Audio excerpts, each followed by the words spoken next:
दक्षिण मुंबईतील मेट्रो सिनेमाजवळ भीषण आग लागली होती। मरीन लाईन्स इथल्या मरीन चेंबर्समध्ये आग लागली होती। या आगीवर नियंत्रण मिळवण्यासाठी अग्निशमन दलाला यश आलंय। सध्या कूलिंग ऑपरेशन सुरू आहे। या आगीत सुदैवानं कोणतीही जीवितहानी नाही। याचा आढावा घेतलाय आमचे प्रतिनिधी विशाल पाटील यांनी।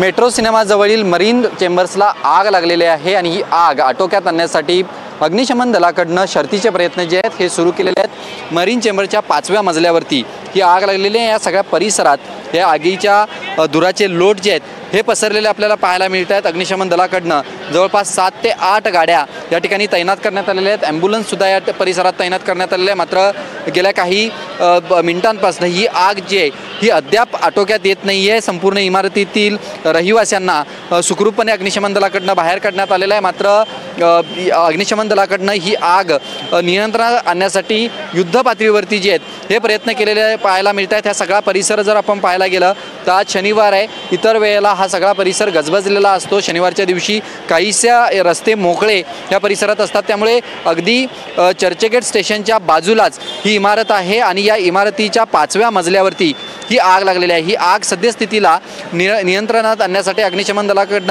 शर्थीचे प्रयत्न जे आहेत हे केले जात आहेत। आपण जर दृश्यांमध्ये पाहिलं तर या सगळ्या परिसरात अशा पद्धतीनं धुराचे लोट जे आहेत हे पसरलेले आपल्याला पाहायला मिळतात। त्यामुळे सद्यस्थितीला कोणीही जखमी या आगीमध्ये झालेलं नाही किंवा सुदैवानं कोणाचाही मृत्यू याच्यामध्ये जो आहे हा झालेला नाही आहे। त्यामुळे सद्यस्थितीला या आगीवरती नियंत्रण मिळवण्यासाठी अग्निशमन दलाकडनं प्रयत्न जे आहेत हे केलेले आपल्याला पाहायला मिळत आहेत। या इमारतीमध्ये जे रहिवासी होते या रहिवाशांना सुखरूपमध्ये बाहेर काढण्यात आलेलं आहे। मात्र अद्याप ही आग नेमकी लागली कशामुळे याचा अंदाज जो आहे हे आलेला नाही आहे। याचं कारण अस्पष्ट आहे। एक प्राथमिक अंदाज असा वर्तवला जातोय की शॉर्ट सर्किटमुळे ही आग लागल्याची शक्यता आहे। मात्र या आगीवरती अग्निशमन दलाकडनं नियंत्रण मिळवण्याचे शर्थीचे प्रयत्न सुरू आहेत। Video journalist गौरवसह Vishal Patil, NDTV Marathi, Mumbai.